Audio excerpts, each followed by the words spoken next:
Seri 1 Pedang Kayu Harum. Pedang Kayu Harum. Cerita, Ho Ping Hu. Audiobook, novel silat. Bab 20.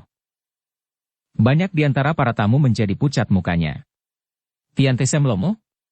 Nama ini sudah banyak dikenal orang, akan tetapi karena sudah puluhan tahun Tian Te Sem Lomo tidak pernah muncul di dunia ramai, maka nama mereka itu dianggap dongeng. Siapa kira, kini tahu-tahu di situ muncul 3 iblis tua yang dahulu dianggap sebagai datuk-datuk dunia penjahat? Juga Chong San menjadi bengong. Betapa anehnya keadaan di situ. Gurunya pernah memberitahu, juga suhengnya, bahwa sebelum muncul Butek Sukui yang menjadi datuk-datuk kaum sesat, nama Tian Te Sem Lomo amat terkenal sebagai datuk dunia penjahat. Setelah Butek Sukui muncul, 3 orang Tian Te Sem Lomo itu menghilang. Kalau kini muncul lagi, Chong San tidak akan merasa heran, akan tetapi yang membuatnya heran adalah bahwa datuk-datuk penjahat itu dapat menjadi sahabat tokoh-tokoh Kunlun Pai dan menjadi satu dalam pesta bersama tokoh-tokoh golongan putih. Akan tetapi dia segera memperhatikan lagi karena tuan rumah telah memperkenalkan para tamu yang duduk di kursi-kursi kehormatan. Tosu yang tadi datang bersama Kim Tu Laiban diperkenalkan sebagai Tian It Tosu, dan belasan orang lagi diperkenalkan kepada para tamu. Kesemuanya merupakan orang-orang ternama yang tinggal di perbatasan kedua provinsi. Setelah semua tamu kehormatan diperkenalkan, terdengarlah tetabuhan dibunyikan dan para wanita penari mulai menari sambil menyanyi. Tamu-tamu menikmati hidangan dan tertawa-tawa melihat para penari itu mengerling genit sambil tersenyum-senyum ke arah mereka. Seorang pelayan datang menghadap Sancu dan berkata dengan suara bisik-bisik. Sancu bangkit berdiri, menoleh kepada tamu kehormatan dan berkata, "Maaf, saya hendak menjemput mempelai wanita." Mendengar ini kakek jembel orang tertua dari Tian Te Sem Lomo bertepuk-tepuk tangan dan berkata nyaring. "Bagus, bagus. Pengantin wanita datang. Tentu lebih menyenangkan dipandang daripada penari-penari yang genit itu." Semua orang tertawa dan ketika penari-penari itu melotot dan cemberut kepada kakek jembel, kakek ini mengambil aksi ketakutan dan berseru. "Idih! Serem!" Sikap kakek ini membuat orang tertawa bergelak dan diam-diam Chong San menjadi heran mengapa seorang tokoh dunia hitam yang sudah amat terkenal sebagai Tian Te Sem Lomo itu sikapnya seperti anak-anak atau badut yang tidak lucu. Memang dunia Kang Ou banyak mempunyai orang-orang aneh, baik dari golongan putih maupun dari golongan hitamnya. Mempelai datang. Terdengar seruan orang-orang dan semua tamu mengangkat muka memandang ke arah sepasang mempelai yang muncul dari pintu dalam. Lian Chisenjin atau PHU Niu Sancu yang sudah berusia 45 tahun itu dengan sikap bangga dan wajah berseri-seri menuntun seorang wanita yang memakai pakaian pengantin yang mewah, gemerlapan dengan hiasan emas berlian, dan wajahnya tertutup tirai terbuat daripada benang-benang emas yang berkeredepan. Tak dapat dilihat dengan jelas wajah di balik tirai, hanya tampak bayangannya saja. Akan tetapi bentuk tubuhnya yang tersembunyi di balik pakaian pengantin yang longgar dapat dibayangkan sebagai tubuh yang ramping padat dan tinggi semampai. Yang kadang-kadang tersembul dari balik lengan baju ketika jalan melenggang, amat putih dan halus. Sepasang pengantin duduk di atas kursi yang sudah dipersiapkan, dan para penari melanjutkan pertunjukan mereka yang terganggu sebentar dengan munculnya sepasang mempelai. Akan tetapi baru saja mereka membuka mulut, belum juga suara nyanyian keluar, tiba-tiba kakek jembel meloncat bangun dan menggoyang-goyangkan tangannya ke arah penari itu. "Stop! Jangan membikin bising dulu, mempelai wanita belum diperkenalkan." Para penari itu melotot dan terpaksa duduk kembali, ditertawai oleh banyak tamu, sedangkan kakek jembel sudah menghadapi sepasang mempelai, berkata nyaring. "Tuan rumah tidak adil. Kenapa pengantin wanita dibungkus seperti ini sehingga kami tidak dapat memandang wajahnya? Apakah hidungnya pesek? Atau bibirnya sumbing dan barangkali matanya juling?" Tamu-tamu tertawa bergelak dan menghadapi ucapan seperti itu, pihak tuan rumah terpaksa tersenyum. Tadi setiap orang diperkenalkan, kenapa mempelai wanita tidak diperkenalkan kepada tamu-tamu? Ini tidak adil. Kakek jembel mencela. Sambil tertawa mempelai pria hanya tertawa, sedangkan Sian Tisenjin yang hendak menolong sutenya lalu berkata. "Lo Qianwei, yang diperkenalkan hanyalah tamu-tamu kehormatan." "Wah wah wah, apakah si Chu hendak menghina adik iparmu? Pada saat ini, siapakah yang lebih terhormat daripada mempelai wanita? Hayo, katakan yang lebih terhormat daripada mempelai wanita." Aku menuntut agar mempelai wanita diperkenalkan, tidak hanya wajahnya, akan tetapi juga nama dan julukannya. Aku mendengar desas-desus bahwa mempelai wanita tidak kalah terkenal dari mempelai pria. Kakek Jembel itu mendesak terus dan karena ucapannya ini menarik perhatian, maka para tamu juga ingin tahu dan mengangguk-angguk membenarkan. Bahkan diam-diam Chongsan sendiri juga ingin sekali melihat, karena dalam keadaan tertutup tirai seperti itu sukar bagi Chongsan untuk mengenal Cui Im. Pehau Niusan tampak berbisik-bisik dengan mempelai wanita yang mengangguk perlahan, kemudian mempelai pria ini bangkit berdiri dan mengangkat kedua tangan ke atas sebagai isyarat agar tamu tidak berisik. Setelah semua orang diam, dia lalu berkata, "Terima kasih atas perhatian cuiwi sekalian yang ingin mengenal wajah dan nama isteriku. Dan memang sesungguhnya sudah sepatutnya kalau isteriku memperkenalkan diri. Sungguh pun tadinya kami bermaksud untuk memenuhi tuntutan upacara bagi seorang mempelai wanita untuk menutupi wajahnya. Akan tetapi, mengingat bahwa kita berada di antara teman-teman segolongan dan istriku pun bukan seorang yang tidak terkenal, maka saya mempersilakan istri saya untuk memperkenalkan diri sendiri kepada Cui." Ia menoleh kepada istrinya yang segera bangkit berdiri dan perlahan-lahan tangan yang berkulit halus putih itu menyingkap tirai benang emas ke atas kepala dan terus ke belakang sehingga wajahnya tampak jelas. Semua tamu memandang dengan melongo saking kagumnya melihat wajah yang amat cantik jelita itu, dengan mulut tersenyum manis sekali. Semua orang diam menahan napas dan tidak mengeluarkan suara ketika mempelai wanita berkata dengan suaranya yang merdu dan nyaring. "Cui sekalian, mungkin ada yang sudah pernah mendengar nama saya. Sebelum menjadi istri Sancu sekarang ini, saya dikenal sebagai Be Cui Im yang berjuluk Angkiam Butek." Para tamu menjadi kaget dan terdengarlah suara bisik-bisik sehingga keadaan menjadi berisik sekali. Pada saat itu, tiba-tiba tampak berkelebat bayangan hijau dan tahu-tahu Yap Chongsan sudah berdiri di ruang kehormatan menghadapi tuan rumah dan para tamu kehormatan, sikapnya tenang namun pandang matanya penuh semangat dan keberanian. "Harap Sancu dan para tamu suka memaafkan saya, akan tetapi saya mempunyai urusan pribadi dengan mempelai wanita. Karena saya tidak ingin menodai nama orang lain di tempat terhormat ini, saya persilakan kepada Angkiam Butek untuk memenuhi tantangan saya untuk membereskan perhitungan di luar ruangan ini." Sambil berkata demikian Chongsan menghadapi Cui Im dan memandang dengan sinar mata tajam. Cui Im membelalakan mata, mengangkat alis dan tersenyum, diam-diam timbul kembali gairah hatinya. Pemuda yang disangkanya seorang yang lemah itu ternyata adalah murid Xiao Limpai yang amat gagah perkasa. Tentu saja dia tidak takut akan tetapi dia diam saja, ingin melihat reaksi suaminya dan para tamu. Karena dia tidak melihat Keng Hong datang bersama Chongsan, dia tenang-tenang saja. Hanya Keng Hong yang ia takuti, dan karena takut akan Keng Hong lah maka ia lalu menggabungkan diri di Pehau Niusan bahkan rela menjadi istri Lian Chisengjin. Sementara itu, Lian Chisengjin sudah melompat bangun dan dengan mata melotot menghadapi Chongsan, menudingkan telunjuknya dan memaki. "Keparat jahanam bermulut kotor! Siapakah engkau berani bersikap seperti ini, menghina istriku?" Chongsan tersenyum. "Sancu, sudah kukatakan tadi bahwa aku tidak ingin menodai nama baikmu dan nama baik orang lain. Akan tetapi karena engkau bersikap begini, apakah aku harus menceritakan urusanku dengan Angkiam Butek? Seorang laki-laki gagah tidak akan menyembunyikan sesuatu. Kalau memang ada urusan hayo katakan saja, siapa hendak menyimpan rahasia?"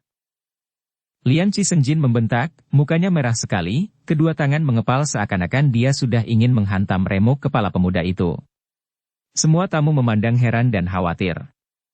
Apakah ada hubungan antara pemuda tampan baju hijau dengan mempelai wanita? Jangan-jangan bekas kekasihnya. Bisa ribut kalau begitu. Biarpun di hatinya Lian Chisengjin ada dugaan seperti ini pula melihat ketampanan wajah pemuda itu, namun dia tidak merasa khawatir andai kata rahasia itu dibuka, karena dia sendiri adalah seorang yang jauh lebih tua daripada istrinya sehingga hal-hal mengenai percintaan istrinya dengan pria lain yang telah lewat tidak diperdulikannya. Chongsan menghela napas, lalu berkata, "Sancu, saya bernama Yap Chongsan, seorang anak murid Xiao Limpai. Saya tidak tahu bagaimana Sancu sebagai tokoh Kunlun Pai yang terkenal, juga para enghyong dari Tia Chiangpang dan tamu terhormat, sampai bisa kemasukan seorang seperti dia ini." Ia menuding ke arah Cui Im yang masih duduk tersenyum-senyum.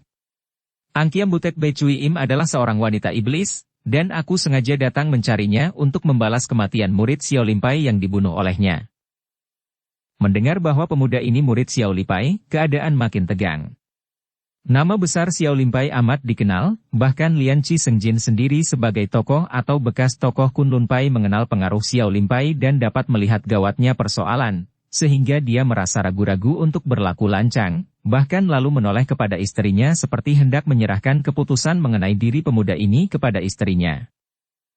"Harap kau duduk," kata Cui Im lirih kepada suaminya, kemudian ia memandang ke arah tamu-tamu dengan wajahnya yang cerah. Senyumnya yang manis dan sikapnya yang amat tenang seolah-olah ia menganggap kehadiran Chong San seperti gangguan seorang bocah nakal yang tidak banyak artinya. "Cui sekalian maklum bahwa bocah ini datang mencari penyakit, datang-datang menghina orang. Karena saat ini aku disebut nona pengantin, akan memalukan sekali kalau turun tangan sendiri. Siapakah di antara Cui sekalian yang sudi mewakili aku memberi hajaran dan mengusir bocah lancang ini dari sini? Kami sanggup. Biarkan kami mengusir anjing itu." Semua orang memandang dan ternyata yang maju adalah 3 orang berpakaian sastrawan yang tadi datang bersama Chong San, Bun Bu Sem Tai Hiap, 3 orang pendekar ahli sastra. Dengan langkah dibuat-buat agar tampak gagah 3 orang itu naik ke ruangan besar dan mereka menjura ke arah Cui Im. Si Tahi Lalat lalu berkata mewakili 2 orang saudaranya. "Kami Siangkoan Sem Heng Te yang dijuluki orang Bun Bu Sem Tai Hiap mengharap agar Toanio tidak mencapaikan diri dan duduk saja menonton kami mewakili Toanio memberi hajaran kepada bocah lancang mulut ini."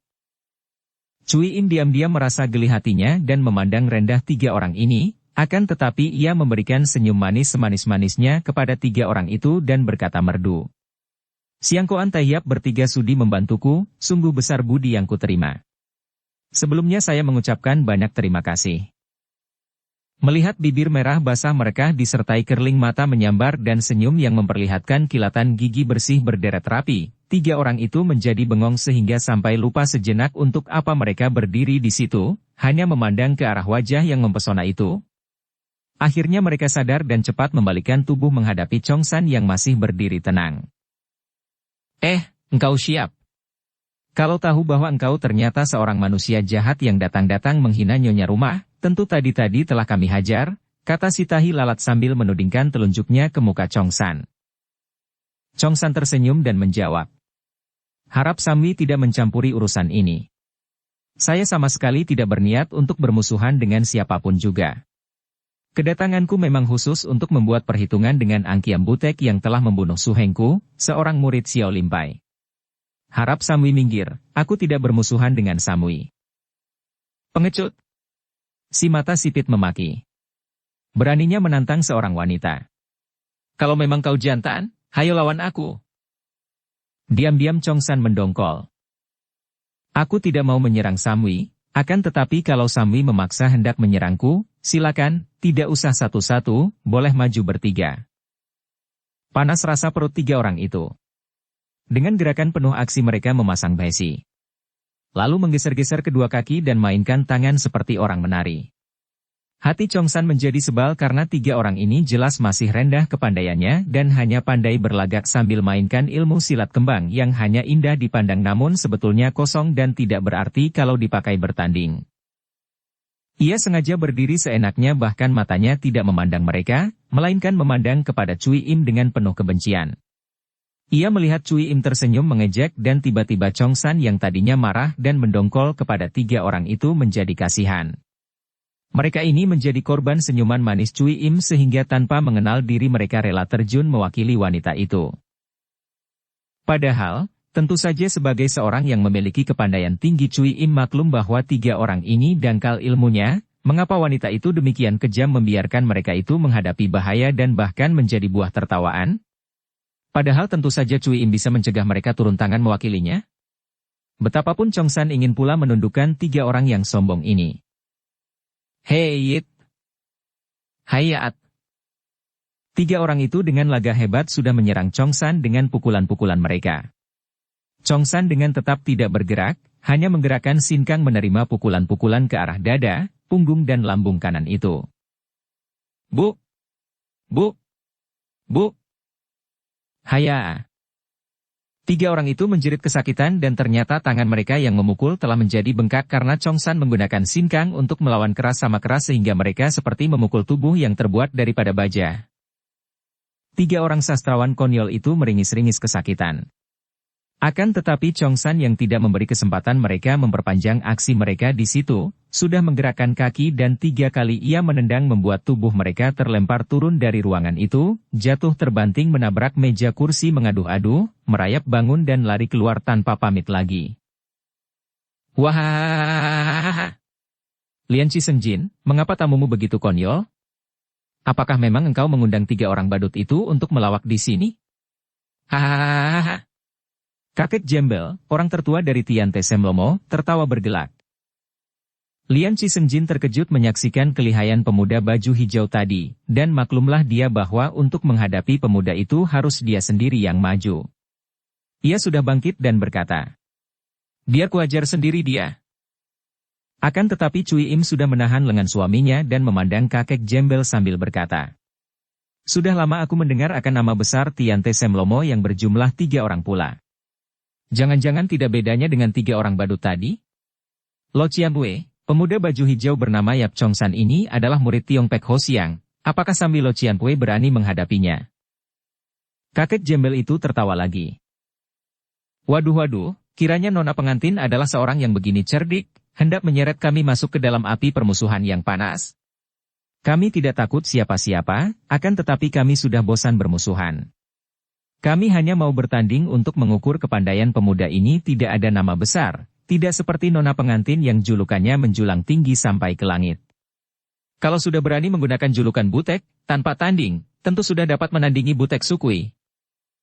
Cui Im adalah seorang cerdik dan tadi ia berusaha memanaskan hati Tian Te Semlomo untuk menghadapi Chongsan. Siapa kira, kakek Jembel itu kiranya lebih cerdik dan lebih berpengalaman sehingga bukan dia yang berhasil membakar, bahkan dia sendiri yang kini dibakar hatinya. Cui Im tersenyum mengejek dan mendengus dengan menghina. Butek Sukui? Apa sih mereka? Tokoh utamanya, Lam Hai sini dengan mudah tewas di tanganku. Tian Te Semlomo terkejut. Memang mereka sudah mendengar pula berita itu, akan tetapi setelah melihat Cui Im, mereka mengira berita itu dilebih-lebihkan.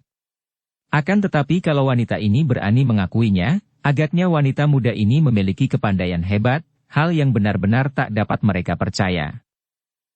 Be Cui Im, mengapa banyak cakap dan hendak sembunyi di balik punggung orang lain? Majulah dan kita membuat perhitungan. Chongsan membentak, suaranya keren dan penuh semangat. Chongsan yang maklum bahwa Keng Hong berada di situ, dan karena di situ hadir pula orang-orang gagah, merasa mendapat angin. Kembali Cui Im tersenyum. Kalau aku yang maju sendiri, berarti aku tidak mengindahkan kepandaian para tamuku. Adakah lagi para Enghyong yang hadir ini sudi mewakili aku memberi hajaran kepada bocah ini? Sunyi saja, agaknya para tamu menjadi ragu-ragu setelah melihat kelihayan Chongsan yang dalam segebrakan saja merobohkan 3 orang lawan tadi. Juga para tamu yang duduk di tempat kehormatan merasa ragu-ragu untuk menerjunkan diri ke dalam permusuhan pribadi, apalagi mengingat bahwa pemuda itu adalah seorang tokoh Xiao Limpai. Mereka sebagai orang-orang berilmu tidak takut menghadapi pemuda itu, akan tetapi segan menanam bibit permusuhan dengan Xiao Limpai. Biarlah aku sendiri yang maju menghajarnya. Lian Qisenjin sudah bangkit dari kursinya, tetapi Xian Qisenjin menahannya dengan menyentuh lengannya. Sute, engkau duduk sajalah. Karena saat ini engkau adalah seorang mempelai, tidak pantas kalau engkau harus turun tangan sendiri, demikian pula istrimu. Kalau pemuda ini berkeras, biarlah aku yang menghadapinya. Xian Qisenjin bangkit berdiri. Tidak baik tuan rumah turun tangan sendiri. Biarlah aku yang mencobanya. Teriakan ini keluar dari mulut Kim Tulaiban yang sudah mencelat dari kursinya dan berdiri di depan Chongsan. Kim Tulaiban sedang mencari sekutu untuk diajak menghadapi Tiat Chiangpang karena dia masih merasa sakit hati terhadap Ouqian yang kini menjadi ketua Tiat Chiangpang, maka dia yang menganggap bahwa murid Xiao Limpai yang muda itu tidak berapa mengkhawatirkan, ingin memberi jasa. Chongsan terkejut. Tidak disangkanya sama sekali bahwa seorang tokoh Tiat Chiangpang akan turun tangan membantu Cui Im. Juga tadi dia heran menyaksikan sikap 2 orang tuan rumah. Mereka adalah tokoh-tokoh Kunlun Pai, mengapa setelah dia membuka rahasia Cui Im mereka itu masih hendak melindunginya? Akan tetapi dia masih dapat mengerti sikap mereka ini karena kalau Sancu itu hendak menikah dengan Cui Im, memang sepantasnya dia membela istrinya, dan suhengnya pun sudah selayaknya membela sutenya, sungguh pun mereka itu sebenarnya harus insyaf bahwa mereka telah bersekutu dengan seorang wanita tokoh sesat. Akan tetapi tokoh Tia Chiangpang yang menjadi tamu, kini hendak turun tangan pula melindungi Cui Im. Cepat Chong San menjura ke arah Lai Ban dan berkata, Long Hyong. Kalau Long Hyong seorang tokoh Tia Chiangpang, mengapa? Tiba-tiba ucapannya disambung suara lain yang datangnya dari atas genteng. Dia bekas pengurus Tia Chiangpang yang murtad dan melarikan diri. Cui Im menggerakkan tangan ke atas. Brak! Beberapa buah genteng berikut langit-langit dari mana suara itu datang pecah berantakan, akan tetapi tidak ada apa-apa di sana. Semua orang terutama Tian Te Sem Lomo, terkejut sekali menyaksikan kehebatan pukulan nona pengantin ini yang membuktikan Sin Kang yang amat kuat. Sebetulnya yang mengeluarkan suara tadi adalah Kang Hong, akan tetapi pemuda sakti ini menggunakan hikang sehingga suaranya seperti terdengar dari atas padahal dia masih berada di antara tamu yang tingkatnya rendahan. Dia mempergunakan kesempatan selagi semua mata dan perhatian tertuju kepada Lai Ban dan Chong San untuk mengeluarkan suara itu. Kini Chong San mengerti mengapa Lai Ban seorang tokoh Tia Chiangpang membantu Cui Im. Kiranya orang ini adalah seorang pelarian dari Tia Chiangpang. Ia mengerti akan bahaya. Kini dia telah di antara musuh-musuh lihai yang akan membantu Cui Im. Ia menyesal bahwa dia telah terburu nafsu turun tangan. Akan tetapi karena sudah terlanjur, dia menjadi nekat dan berkata, Aku datang untuk membuat perhitungan dengan perempuan iblis Angkiam Butek. Siapa yang hendak membelanya, boleh maju. Lai Ban marah mendengar dibukanya rahasia tadi, dan dia sudah mencengkeram ke arah Chong San dengan tangan kirinya sambil mengerahkan tenaga Tia Chiangpang. Chong San mengenal serangan ampuh. Ternyata bekas tokoh Tia Chiangpang ini lihai juga dan tak boleh disamakan dengan 3 orang sastrawan konyol tadi, maka dia cepat menangkis dengan tangan kanan. Des. Ah.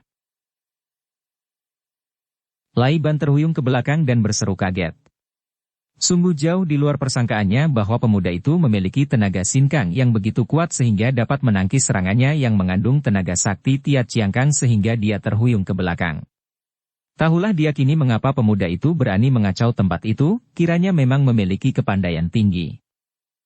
Mengingat bahwa pemuda itu seorang tokoh Xiao Limpai dan kalau seorang tokoh Xiao Limpai sudah memiliki tenaga Sin Kang seperti itu, tentulah seorang yang benar-benar lihai. Lai Ban lalu mencabut goloknya. Singgi. Sinar berkelebat menyilaukan mata ketika golok besar bergagang emas itu keluar dari sarungnya. Keluarkan senjatamu. Kintu Lai Ban yang masih mempunyai sifat kegagahan seorang pendekar menantang. Chong San masih tenang saja dan menjawab. Lai Long Hyong, mengapa engkau tidak mau sadar bahwa sebagai seorang gagah tidak layak mencampuri urusan pribadi orang lain dan lebih tidak baik lagi membantu seorang iblis betina seperti Angkiam Butek? Keluarkan senjatamu atau engkau akan mati konyol. Lai Ban yang wataknya memang berangasan apalagi dia sudah marah dan penasaran karena dalam segebrakan saja dia terhuyung, membentak dan mengancam. Mau serang, seranglah. Chong San masih tenang karena pemuda ini maklum bahwa tanpa senjata pun dia masih akan dapat mengatasi orang pemarah ini. Apalagi dia memang tidak ingin memindahkan permusuhannya dengan Cui Im ke pundak orang lain, maka tidak ingin melukai lawan ini. Sombong, makan golokku. Golok itu berkelebat, berubah menjadi sinar menyambar ke arah leher Chong San. Pemuda ini dengan tenang namun cepat mengelak dengan menggeser kaki mengubah pasangan, tubuhnya miring dan saat menyambarnya golok lewat tubuhnya dia barengi dengan hantaman dengan tangan miring ke arah pergelangan tangan yang memegang golok. Lai Ban kaget dan cepat dia meloncat ke depan sambil memutar golok menyambar ke belakang tubuhnya, menusuk perut lawan. Chong San dengan mudah mengelak dan menendang dari pinggir ke arah lutut lawan. Lai Ban meloncat mundur dan goloknya membabat ke arah kaki yang menendang. Namun Chong San sudah memperhitungkan gerakan balasan lawan ini, menarik kakinya dan tangan kirinya sudah menusuk ke atas mata Lai Ban dengan gerakan diperlambat. Pancingan ini berhasil karena Lai Ban berseru girang, mengelebatkan goloknya untuk membacok putus lengan Chong San. Secepat kilat dia menotok pergelangan tangan lawan yang sedang membabat lengannya. Perhitungannya tepat sekali, kalau tidak, ada bahayanya dia kalah cepat dan lengannya putus. Aduh! Golok terlepas dari pegangan tangan Lai Ban yang tiba-tiba menjadi lumpuh, akan tetapi tangan kirinya masih memukul dengan cepat, menggunakan tenaga Tia Chiangpang. Inilah kesalahannya.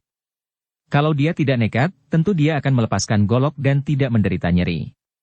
Kini pukulannya itu diterima oleh Chong San yang melihat pukulan keji lalu menangkis dengan pukulan telapak sambil mengerahkan tenaga sinkang.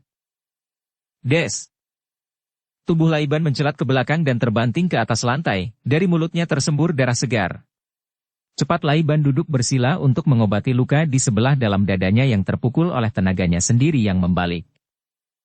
Chong San menggunakan kakinya mencongkel golok di atas dan sekali kakinya bergerak, golok itu melayang dan menancap di lantai tepat di depan Lai Ban.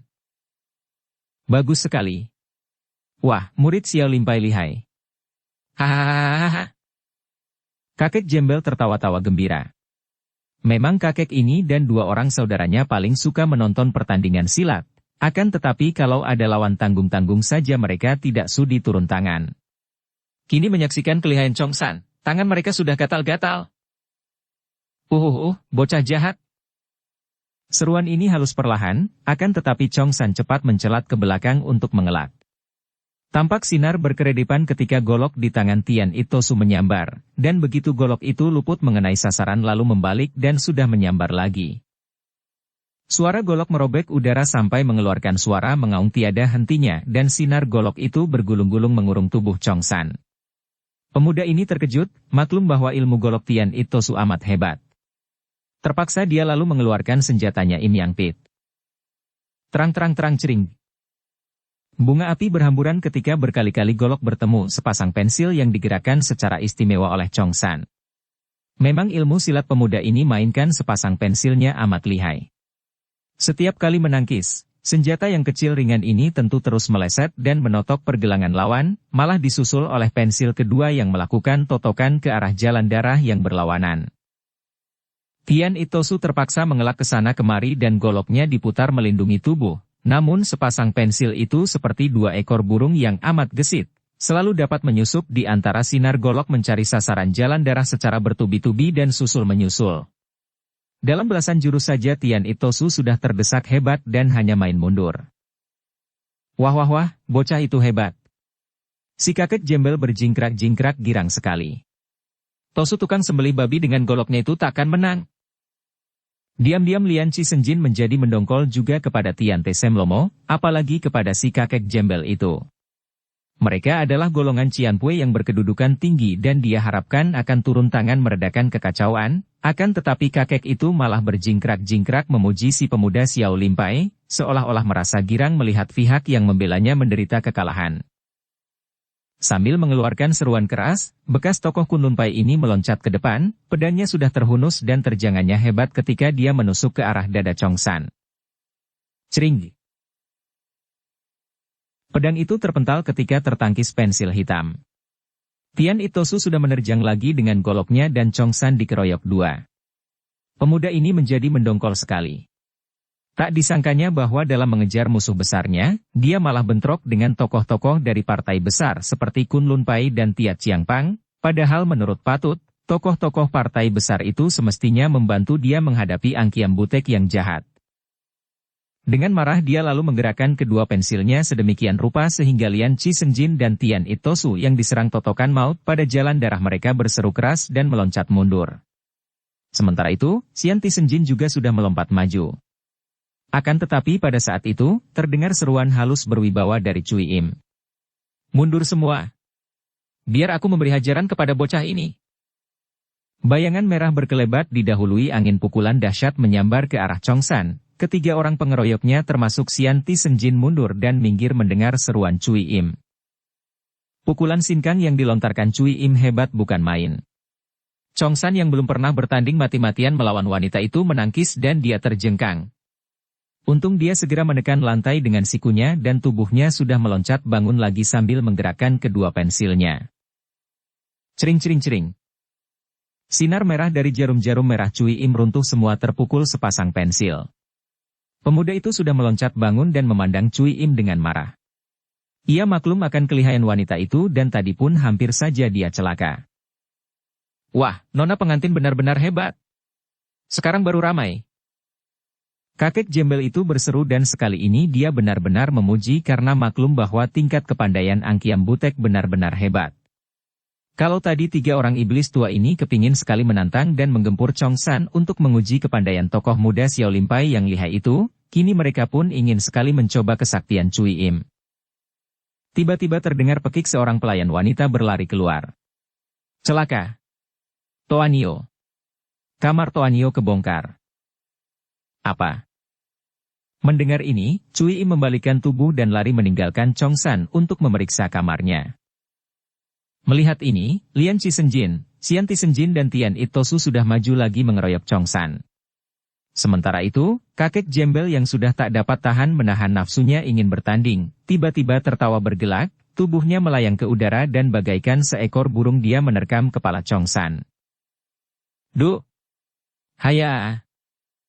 Tubuh kakek itu mencelat kembali ke belakang di mana dia hinggap di atas lantai dengan mata terbelalak memandang seorang pemuda bermuka hitam bopeng yang berpakaian longgar seperti pakaian pendeta yang tadi menyambut tubuhnya di udara dan mendorongnya kembali ke tempatnya. Hampir dia tidak percaya bahwa yang telah menolak tubuhnya tadi adalah pemuda bopeng itu. Kakek yang tadinya banyak bicara dan suka ketawa itu kini terbelalak memandang dengan muka melongo. Apakah kita mimpi? Ia berkata kepada dua orang saudaranya. Muncul tokoh Xiao Limpai dan nona pengantin yang hebat, kemudian bocah bopeng ini. Bagaimana dunia sekarang penuh dengan orang-orang muda sakti berkeliaran? Pemuda muka bopeng itu melayang turun dan begitu kaki tangannya bergerak, golok Tian Itosu terlempar, pedang Lian Qisenjin dan Xian Tisenjin terpental ke belakang sedangkan tubuh mereka terhuyung. Lian Qisenjin, apakah engkau masih belum sadar dari kesesatanmu? Kata pemuda muka bopeng sambil meraba mukanya sehingga terbukalah kedok karet tipis dan tampak mukanya yang aseli. Keng Hong. Keparat, engkau pemuda busuk, di mana-mana menimbulkan kekacauan. Lian Qisenjin berseru memaki. Ingatlah akan perbuatanmu sendiri. Lupakah kau akan nona Tan Hun Bue yang diperkosa di dalam hutan? Apa? Lian Qisenjin menjadi pucat wajahnya. Sute, benarkah itu? Xian Tisenjin memandang sutenya dengan mata tajam. Tidak. Aku, Lian Qisenjin tergagap. Lian Qisenjin, setelah engkau menjadi sancu di PH Niusan, apakah engkau tetap menjadi pengecut? Seorang jantan sudah berani berbuat tentu berani mengakui perbuatannya. Engkau memperkosa nona Tan. Muka Lian Qisenjin menjadi merah dan matanya melotot. Benar. Habis engkau mau apa? Mau menghajarmu. Keng Hong berteriak dan tangan kirinya memukul dengan jari tangan terbuka ke arah perut ketua atau kepala di PH Niusan itu. Kalau pukulan ini mengenai sasaran tentu perut itu akan pecah dan agaknya Lian Qisenjin tak dapat mengelak lagi. Des! Pukulan sinkang tangan kiri Keng Hong tertangkis oleh tangan Cui Im yang melesat dari dalam. Muka wanita itu merah sekali dan matanya menyinarkan maut ketika dia berpandangan dengan Keng Hong. Cia Keng Hong! Kembalikan pusaka-pusaka itu! Jeritnya, setelah menangis saking marah dan bencinya. Keng Hong tertawa dan bersedekap seperti hendak melindungi pusaka-pusaka yang sudah dapat dia rampas kembali dan kini dia sembunyikan di dalam baju yang longgar itu. Enak saja. Susah payah aku mencari. Engkau asyik menjadi pengantin, maka lengah. Salahmu sendiri. Kau pencuri laknat. Engkau sendiri mencurinya dari aku, dan sekarang aku mencurinya kembali. Adil, bukan? Bangsat. Pedang merah di tangan Cui Im menyambar, akan tetapi Keng Hong sudah mengelak. Ceringgi. Pensil putih di tangan Chong San yang menangkis pedang itu. Iblis betina, sekarang nyawamu harus kuambil, bentak pemuda ini. Chong San hendak menyerang, akan tetapi Keng Hong memegang pundaknya dan mendorongnya keras sekali sehingga tubuh pemuda murid Xiao Limpai terlempar. Mari kita pergi, Yap Tuako. Tetapi, nanti bicara, sekarang lari. Keng Hong juga sudah meloncat dan sekali lagi dia mendorong dengan tenaga sepenuhnya sehingga tubuh Chong San seperti dilontarkan keluar dari gedung itu, diikuti bayangan Keng Hong. Berhenti, Keng Hong manusia keparat. Cui Im mengejar. Murid Xiao Limpai, bocah bopeng, tunggu, mari kita mengadu kepandaian. Coba kau kalahkan Tian Te Semlomo. Si Jembel dan dua orang saudaranya juga mengejar keluar. Kalau mereka tidak mau, engkau saja, nona pengantin. Engkau pun cukup lihai. Teriak pula si Jembel dari belakang Cui Im. Cui Im sudah menyambitkan jarum-jarum merahnya ke arah punggung Kang Hong. Akan tetapi Kang Hong mengulur tangan dan dari samping dia menangkap jarum-jarum itu, kemudian sambil tertawa berseru. Lian Cisenjin, kutitipkan nyawamu kepadamu. Ini untuk peringatan, terimalah. Tangan Kang Hong bergerak dan jarum-jarum merah itu menyambar seperti sinar-sinar merah ke arah Cui Im, 3 orang kakek iblis dan ke arah Lian Cisenjin. Dengan mudah Cui Im dan 3 orang kakek iblis mengelak, akan tetapi Lian Cisenjin memaki marah karena daun telinganya ditembus sebatang jarum merah istrinya. Cui Im meloncat lagi hendak mengejar, akan tetapi tiba-tiba terdengar suara di belakangnya. Jangan pergi semua. Layani dulu kami beberapa jurus, Nona pengantin. Dukung channel Novel Silat dengan subscribe, follow, like, komen dan share. Cui Im kaget karena ada angin menyambar dari belakang. Cepat dia mengelak sambil memutar tubuh dan ternyata 3 orang Tiante Semlomo telah menyerangnya dan memaksanya untuk menguji kepandaiannya. Apakah kalian gila? Cui Im memaki dengan mendongkol sekali mengelebatkan pedang merahnya. Demikian hebat sambaran pedangnya sehingga 3 orang kakek iblis itu terpaksa meloncat ke belakang. Ketika Cui Im menoleh ternyata bayangan Kang Hong dan Chong San telah lenyap.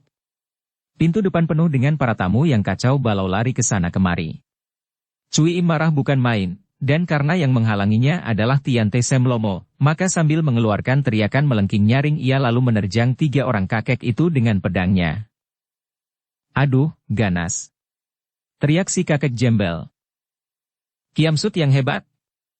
Si sastawan juga berseru sambil mengelak. Bukan main. Seru pula orang ketiga yang berpakaian tosu. Cui Im tidak peduli lagi, kemarahannya memuncak dan ia menerjang 3 orang itu kalang kabut. 3 orang kakek itu mula-mula hanya mengelak ke sana kemari, menganggap Cui Im main-main dan ingin menguji kepandaian, akan tetapi pedang itu makin ganas, bahkan dibarengi dengan pukulan-pukulan tangan kiri yang mengandung sinkang kuat, mereka terkejut dan mencabut pedang masing-masing yang tersembunyi di balik jubah mereka. Terang-terang-terang. Bunga api berhamburan dan 3 orang kakek itu terdorong mundur sampai 3 langkah sedangkan Cui Im hanya mundur selangkah. 3 orang kakek iblis tua itu benar-benar kaget dan kagum bukan main, akan tetapi mereka menjadi makin gembira. Bagi mereka ini, makin tangguh lawan, makin menggembirakan, maka mereka sudah bergerak maju pula. Tahan! Teriak Lian Cisenjin. Harap berhenti, teriak pula Sian Tisenjin. Tidak perlu bertanding antara teman sendiri, ucapan ini keluar dari mulut Laiban. Mereka semua, golongan tamu-tamu kehormatan sudah tiba di situ dan melerai Cui Im dan ketiga orang kakek iblis. 3 orang kakek iblis itu mundur dan si kakek Jembel memuji sambil mengacungkan jempolnya. Engkau hebat, Nona pengantin. Aku si tua benar-benar kagum sekali. Cui Im cemberut, akan tetapi diam-diam ia pun berpikir bahwa ia tadi hanya mengejar sendirian, ia tidak akan mampu memenangkan Kang Hong. Kalau saja 3 orang kakek iblis itu tidak seperti anak kecil dan suka membantunya, agaknya mereka berempat masih ada harapan untuk merampas pusaka-pusaka itu kembali. Pusaka-pusaka peninggalan Sinjiu Kiamong. Tadinya semua disimpan di kamarnya dan kini semua lenyap dicuri Kang Hong. Gemas bukan main hatinya. Mari kita kembali dan mari kita rundingkan bersama untuk menghadapi musuh-musuh itu karena tanpa direncanakan, akan sukar menghadapi mereka yang lihai. Kang Hong itu memang seorang pengacau besar dan... Sudahlah. Cui Im memotong omongan calon suaminya. Aku suka menjadi istrimu karena mengharapkan kalian semua dengan kawan-kawan kalian akan membantuku menghadapi Kang Hong dan aku berjanji akan membantu kalian membalas dendam kalian. Akan tetapi siapa kira, kalian adalah manusia-manusia tolol sehingga begitu Kang Hong tiba, semua barangku telah digondolnya. Kalian bodoh dan tolol, terutama Tiante Senlomo ini. Setelah berkata demikian, Cui Im mencengkeram pakaian pengantin yang dipakainya dan, bret-bret, pakaian itu sudah direnggut dan dirobek-robeknya. Ternyata di sebelah dalamnya dia telah mengenakan pakaian merahnya yang biasa. Niochu. Lian Cisenjin berseru kaget dan menghampiri calon istrinya. Plak! Plak! Plak! Pipinya ditampar oleh Cui Im. Kau boleh mencari gadis Tan yang kau perkosa. Setelah berkata demikian, Cui Im melesat pergi dengan cepat sekali, meninggalkan bekas calon suaminya yang melongo, kedua pipinya merah bekas ditampar dan daun telinganya berdarah karena tertembus jarum merah. Untung bahwa dia telah diberi obat yang ditinggalkan Cui Im di kamarnya, kalau tidak dia bisa mati terluka jarum itu. Haya, sial dangkalan! Kakek Jembel membanting-banting kaki. Lama tidak bertemu tanding, sekarang muncul 3 orang muda sakti, mereka pergi semua tanpa menguji kami. Akan tetapi Lian Qisengjin yang sudah marah dan makin malu, tidak memperdulikannya lalu lari memasuki rumahnya di mana dia mengeram diri ke dalam kamar. Ingin dia menangis saking marah dan malunya. Kebenciannya terhadap Kang Hong makin menghebat akan tetapi dia pun teringat akan Tan Hun Bue dan diam-diam dia bergidik. Bagaimana Kang Hong tahu akan perbuatannya itu? Dan di manakah Tan Hun Bue sekarang? Ia menjadi ngeri kalau membayangkan betapa gadis itu akan mendendam sakit hati kepadanya. Sementara itu, dengan bijaksana Xian Qisengjin lalu membubarkan pesta dengan pernyataan maaf. Para tamu kecewa, sungguh pun mereka kehilangan barang sumbangan untuk pengantin yang tidak jadi menikah, akan tetapi mereka diberi suguhan pertandingan tingkat tinggi dan peristiwa-peristiwa lucu dan aneh yang sama sekali tidak mereka sangka-sangka. Chia Tahiap, mengapa engkau melarangku membunuh iblis betina itu? Chong San menegur Kang Hong setelah mereka melarikan diri selama setengah hari dan baru berhenti di tepi sungai Han Sui di sebelah selatan pegunungan Pehauniusan. Kang Hong menarik napas. Hatinya lega bahwa dia telah berhasil merampas kembali semua pusaka selengkapnya. Hari telah menjelang malam dan mereka beristirahat sambil duduk di dekat api unggun yang mereka buat untuk mengusir nyamuk. Yap tuaku, kalau aku tidak memaksa kau pergi, belum tentu kita akan dapat hidup sampai sekarang. Engkau tidak tahu, 3 orang kakek itu adalah Tian Te Semlomo yang berkepandaian hebat bukan main. Kalau mereka membantu Cui Im, ditambah bantuan para tamu yang agaknya semua berpihak kepada mereka, dan dikeroyok anak buah Pehauniusan yang 100 orang lebih jumlahnya, mana mungkin kita dapat menang, apalagi dapat keluar dari Pehauniusan dengan selamat. Aku tidak gentar menghadapi kematian dalam usahaku melaksanakan tugas sebagai murid Xiao Limpai. Kang Hong menghela napas dan berkata, nada suaranya sedih karena dia teringat akan semua pengalamannya dahulu ketika dikejar-kejar di mana tokoh-tokoh Xiao Limpai juga turut mengejarnya. Teringat pula betapa dia pernah bentrok akhir-akhir ini dengan Tian Kek Huixiao dan 5 Huixiao Xiao Limpai yang hendak membunuh Biao Eng. Yap tuaku, di dunia ini kiranya tidak ada orang yang pernah meragukan kegagahan dan kejantanan jago-jago Xiao Limpai. Akan tetapi sesungguhnya, hanya mengandalkan keberanian dan kekerasan saja, selain hidup ini tidak akan menjadi aman, juga seringkali menimbulkan hal-hal yang mewetkan. Pernah aku sendiri dikejar-kejar Tian Ti Huixiao dan Tian Kek Huixiao tanpa bersalah hanya karena aku adalah murid Xinjiu Kiam Ong. Pernah pula belum lama ini Nona Si Biao Eng diserang oleh tokoh-tokoh Xiao Limpai di bawah pimpinan Tian Kek Huixiao hanya karena Nona itu adalah sumoy dari Angkiam Butek Be Cui Im. Padahal, antara Nona Si Biao Eng sudah tidak ada hubungan apa-apa, berbeda jauh seperti bumi dengan langit, bahkan ibu Nona Si Biao Eng yaitu Lam Hai Sini sendiri telah dibunuh oleh Cui Im dan Nona Si Biao Eng hampir saja mati di tangan bekas sucinya. Inilah, tuaku, buruknya watak keras dan kaku, hanya mengandalkan asal berani dan benar terus merunduk saja tanpa wawasan dan pertimbangan lagi. Wajah pemuda baju hijau yang tampan itu menjadi merah. Ia tidak senang mendengar pemuda itu mencela tokoh-tokoh Xiao Limpai, akan tetapi karena celaan itu sebenarnya menurut kenyataan dan sama sekali bukan dimaksudkan untuk menghina, dia pun tidak dapat membantah dan berkata. Habis, kalau menurut pendapatmu bagaimana, Chia Tahiap?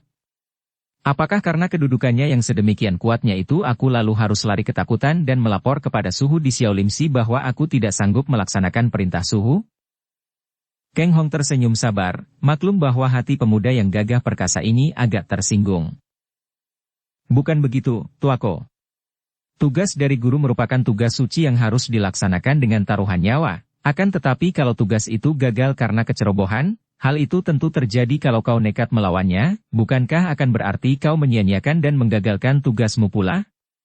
Melawan dengan nekat sampai mati padahal sudah tahu bahwa melawan hanya berarti akan mengantar nyawa sendiri sama sekali bukanlah perbuatan orang gagah, melainkan perbuatan orang bodoh yang nekat. Terus terang aku memberitahu kepadamu, Yap tuaku, bahwa dengan tingkat kepandaianmu yang sekarang, engkau tidak akan dapat menangkan Cui Im. Ketahuilah, dia telah mewarisi ilmu-ilmu dalam kitab-kitab pusaka peninggalan guruku Shinjiu Qiamong dan agaknya tokoh Xiao Limpai yang akan dapat menundukkan hanya gurumu sendiri. Yap Chongsan termenung dan di hatinya dia benar-benar terkejut mendengar ini. Memang tadi dia sudah menyaksikan sendiri kelihayan wanita itu, akan tetapi tidak menyangka bahwa Kang Hong akan menyatakan seperti itu. Dia menjadi bingung dan bertanya, suaranya mengandung penasaran. Mohon petunjuk Chia Tai Hiap. Bagaimanakah saya harus bersikap sekarang? Apa yang harus saya lakukan? Kang Hong mengeluarkan 2 buah kitab yang sudah kuning dan menyerahkannya kepada pemuda itu. Yap Chongsan menerima 2 kitab itu dan begitu melirik ke atas judul yang tertulis di kulit sampul, dia berseru. Ah! Kitab Ikyongoan Yat dan kitab Seng Tu Chin Keng. Bukankah ini 2 buah kitab pusaka Xiao Limpai yang dikabarkan hilang? Benar. Itulah 2 buah kitab yang dahulu dipinjam oleh mendiang guruku, Shinjiu Qiamong dan yang pernah kujanjikan kepada tokoh-tokoh Xiao Limpai untuk kucari dan kukembalikan kepada Xiao Limpai. Baru sekarang aku berhasil merampasnya kembali dari Cui Im. Nah, 2 buah kitab ini kuserahkan kepadamu, Yap Tuako, agar kau bawa ke Xiao Limpai, disertai hormat dan permohonan maaf dariku demi nama mendiang guruku. Biarpun kau tidak berhasil membunuh Cui Im, namun dengan membawa kembali 2 buah kitab yang amat penting ini, berarti perjalananmu tidak sia-sia belaka. Untuk membalas dendam kepada Cui Im, sekarang ini percuma. Dia tentu tidak lagi berada di PH Niusan setelah melihat aku mencarinya, dan engkau pun perlu memperdalam ilmu kepandaianmu untuk menghadapinya, Tuako. Lebih baik kau ceritakan terus terang semua pemberitahuanku tentang kelihayan Angkiam Butek kepada suhumu agar beliau dapat pula mempertimbangkan dan mempertinggi tingkat kepandaianmu sebelum kau ditugaskan lagi untuk menandingi Cui Im. Yap Chongsan mengangguk-angguk hatinya terharu melihat 2 buah kitab itu. Dia tahu karena pernah mendengar penuturan suhunya tentang 2 buah kitab pusaka yang hilang di bawah Shinjiu Qiamong dan hal itu selain merupakan pukulan memalukan bagi Xiao Limpai, juga merupakan kehilangan yang amat besar. Kini 2 buah kitab itu telah diberikan kepadanya, hal yang sama sekali tidak pernah disangkanya. Pemuda Xiao Limpai itu cepat menjura dengan hormat dan berkata, banyak terima kasih, Chia Tai Hiap. Bukan hanya atas pengembalian 2 buah kitab pusaka Xiao Limpai ini, akan tetapi juga atas nasihat-nasihat Tai Hiap yang kini dapat kulihat dan kurasakan kebenarannya. Baiklah. Aku akan menghadap suhu, mempersembahkan 2 buah kitab ini dan menceritakan keadaan musuh besar itu yang kini menjadi amat lihai. Tentu dia sudah pula mempelajari ilmu dari kedua buah kitab ini. Kang Hong menghela napas panjang. Memang benar demikianlah, maka dia menjadi demikian lihai. Yap Chongsan mengganggu-angguk dan berkata dengan suara tegas. Betapapun juga, aku mohon kemurahan hati suhu untuk memberi gemblengan agar aku dapat memperdalam ilmu sehingga akan dapat menandingi wanita iblis itu. Sekali lagi terima kasih, Tai Hiap, dan selamat berpisah sampai jumpa pula. Selamat jalan dan berhati-hatilah. 2 buah kitab yang kau bawa itu kalau sampai terlihat tokoh-tokoh Kang Ou tentu akan mendatangkan bahaya dan gangguan hebat. Yap Chongsan menyimpan 2 buah kitab di sebelah dalam bajunya dan mengaguk. Aku mengerti, Tai Hiap, dan karena 2 buah kitab ini adalah benda-benda pusaka Xiao Limpai, aku akan melindunginya dengan nyawaku. Sekali lagi dia memberi hormat, kemudian tubuh pemuda Xiao Limpai ini berkelebat cepat, pergi meninggalkan Kang Hong yang memandang kagum. Pemuda itu benar-benar tampan dan gagah perkasa, keberaniannya luar biasa membuat dia kagum dan suka sekali. Setelah Yap Chongsan pergi, Kang Hong lalu membuka bajunya dan mengeluarkan semua benda yang tadi dia rampas atau curi dari kamar pengantin wanita, pusaka-pusaka yang dahulu dilarikan Cui Im dari tempat persembunyian gurunya. Sebatang pedang pusaka Hua Sanpai, sepasang golok emas yang gagangnya ditabur mutiara, yaitu benda pusaka dari Hong Tong Pai, sekumpulan benda perhiasan yang dahulu oleh Shinjiu Qiamong dirampasnya dari tangan Tan Piaosu dan istrinya, yaitu benda-benda milik pembesar yang dikawalnya, sebuah kitab kuno dari Gobi Pai yang dia rampas dari tangan Gobi Chit Kui. Karena memang kitab ini dari Gobi Pai dicuri oleh 7 iblis Gobi itu. 7 buah kitab peninggalan Shinjiu Qiaong sendiri yang ditulis oleh pendekar sakti itu, dan sekantung penuh berisi potongan emas dan puluhan butir permata yang amat indah dan mahal harganya. Benda-benda inilah di antara semua benda yang menimbulkan keributan di dunia Kang Ou, yang membuat gurunya dahulu dimusuhi oleh banyak orang Kang Ou, dan yang kini menjadi tugasnya untuk dia kembalikan kepada pemiliknya yang berhak. Pertama-tama dia harus mengembalikan Pokiam, pedang pusaka, dari Huasanpai seperti yang pernah dia janjikan kepada tokoh-tokoh Huasanpai. Sambil tersenyum puas Kang Hong memandang benda-benda pusaka yang terletak di depan kakinya itu. Tiba-tiba, secepat kilat, dia menyambar benda-benda itu dan beberapa detik kemudian benda-benda pusaka itu telah lenyap tersembunyi di dalam saku-saku bajunya sebelah dalam, sedangkan tubuhnya sudah melompat dan membalik. Biarpun dia tadi sudah bergerak cepat sekali menyimpan semua benda itu ketika mendengar suara mencurigakan di sebelah belakang, namun Kang Hong maklum bahwa dia masih belum cukup cepat untuk menyembunyikan dari mata 3 orang kakek yang tahu-tahu telah berada di situ, berdiri memandangnya. Mereka itu bukan lain adalah Tian Te Sem Lomo. 3 orang kakek ini sebetulnya adalah 3 orang yang usianya amat tinggi, kurang lebih 100 tahun. Di antara datuk-datuk golongan tua seperti Butek Sukui yang kini tinggal 3 orang, yaitu Ang Bin Kuibo, Pak San Kuiong dan Pak Jiu Sian Ong, mereka inilah yang paling tua. Sudah puluhan tahun semenjak dahulu mereka dikalahkan Sinjiu Kiam Ong, 3 orang iblis tua ini mengundurkan diri, bertapa dan tidak mencampuri urusan dunia, karena mereka sudah berjanji dan bertaruh dengan Sinjiu Kiam Ong bahwa pihak yang kalah akan mengundurkan diri dan tidak akan muncul lagi di dunia Kang Ou. Mereka itu bersembunyi dan bertapa di antara puncak-puncak di pegunungan Himalaya. Selain untuk memenuhi janji, juga untuk menggembleng diri dengan ilmu-ilmu yang tinggi agar kelak kalau perlu mereka akan dapat menebus kekalahan mereka dari Sinjiu Kiam Ong. Akan tetapi, mereka lalu mendengar bahwa Sinjiu Kiam Ong telah meninggal dunia di puncak Kunlun San, yaitu lembah Kiam Kok San. Berita ini menggirangkan hati mereka karena mereka kini terbebas dari janji karena kalah bertaruh, juga mengecewakan kesempatan lagi untuk menebus kekalahan. Namun, ketiga orang iblis tua ini menuruni pegunungan Himalaya dan memasuki dunia ramai lagi, mereka kehilangan gairah. Melihat tokoh-tokoh besar yang boleh dijadikan saingan sudah tidak ada, mereka menjadi jemu. Pula, karena usia mereka yang sudah tua membuat mereka tidak bersemangat lagi untuk bermusuhan dan menimbulkan ribut, dan nafsu-nafsu jasmani mereka sudah mulai lemah. 3 orang ini hanya mencurahkan kesenangan dalam melakukan tibu dengan orang-orang pandai. Akan tetapi mereka tidak mau sembarangan turun tangan mencoba kepandaian orang kalau tidak merasa yakin betul bahwa lawannya cukup berharga untuk mereka tandingi.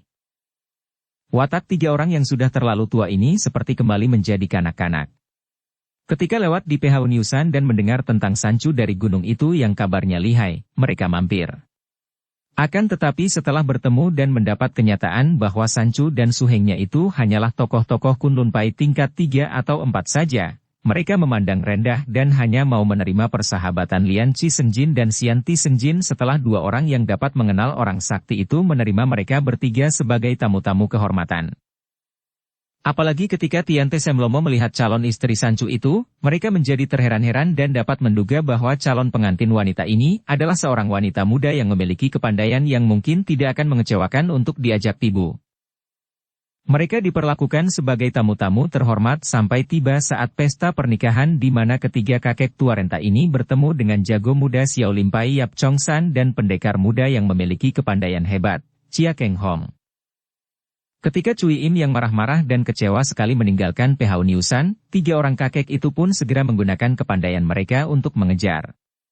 Akan tetapi mereka kehilangan jejak Cui Im sehingga mereka itu, terutama sekali orang tertua yang berpakaian jembel, membanting-banting kaki dengan gemas dan kecewa. Mereka masih merasa penasaran dan belum puas kalau belum menguji kepandaian wanita muda yang telah berani menggunakan nama julukan Butek, tanpa tanding. Setelah mereka kecewa tidak dapat mengadu ilmu dengan 2 orang pemuda lihai itu. 3 orang itu memang kakak beradik seperguruan. Yang tertua adalah si kakek jembel itu yang mempunyai watak ugal-ugalan dan suka berkelakar. Dahulu dia berjuluk Kaaiong Lomo, iblis tua raja pengemis, maka sampai sekarang pun pakaiannya seperti seorang jembel gelandangan.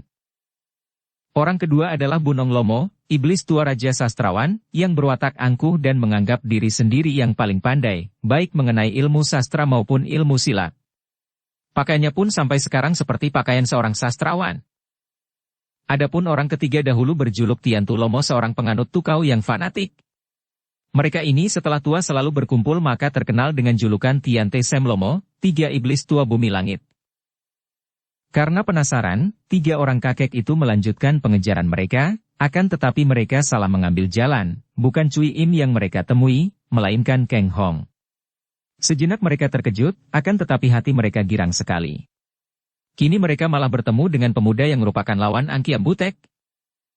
Kang Hong maklum bahwa 3 orang kakek ini amat lihai, dan dia biarpun tidak gentar, akan tetapi tidak ingin menanam bibit permusuhan baru dengan tokoh-tokoh datuk hitam ini, maka dia cepat mengangkat kedua tangan memberi hormat dan berkata, "Ah, kiranya Samilo Cianpue yang datang. Saya kagum sekali akan kepandaian Samilo Cianpue dan perkenankan saya yang muda menyatakan hormat dan kagum." Ketiga orang kakek itu saling pandang. Si sastrawan hanya tersenyum, si Tosu juga menyeringai akan tetapi si kakek jembel tertawa bergelak. "Hahaha. Engkau ini orang muda sungguh mempunyai banyak bakat. Bakatmu pertama, engkau tampan sopan santun dan pandai ilmu silat dan bakatmu kedua engkau pandai bermulut manis, dan bakatmu ketiga engkau pandai menjadi pencuri." "Hahaha. Lo Cianpue, saya bukan pencuri." Kang Hong membantah. "Hahaha, dia bukan pencuri katanya." "Hahaha. Orang muda, apakah engkau mengira kami 3 orang kakek sudah pikun dan lamur? Engkau mencuri benda-benda berharga dari dalam kamar mempelai wanita. Mencuri pusaka-pusaka peninggalan Sinjiu Kiamong. Engkau masih tidak mengaku? Kami tadi mengenal pedang pusaka Wasanpai dan sepasang golok emas Kong Tompai. Bahkan kami sudah lama tahu bahwa benda-benda pusaka peninggalan Sinjiu Kiamong itu disimpan oleh si mempelai wanita. Hahaha, dan sekarang kami akan mengambilnya darimu." Kang Hong mengangguk-angguk. Di mana-mana, tokoh kaum sesat ini sama saja, tidak lain hanyalah orang-orang yang diperhamba nafsu menginginkan benda lain orang, biarpun sudah setua mereka itu. "Samilo Cianpue, kalau sudah tahu mengapa tidak mendahului saya mencurinya dari kamar mempelai?" "Bocah lancang, tutup mulutmu." Tiba-tiba kakek berpakaian sastrawan Bunong Lomo membentak sambil melangkah maju, matanya mendelik dan kepalanya dikedikan ke belakang, dadanya membusung. "Kau lihat baik-baik, siapakah kami? Lancang mulutmu menuduh kami pencuri. Apa kau kira kami ini hanyalah golongan maling-maling kecil seperti engkau yang secara pengecut mengambil barang orang lain di luar tahunya si pemilik? Puluhan tahun lamanya, kalau kami menghendaki sesuatu, kami ambil saja.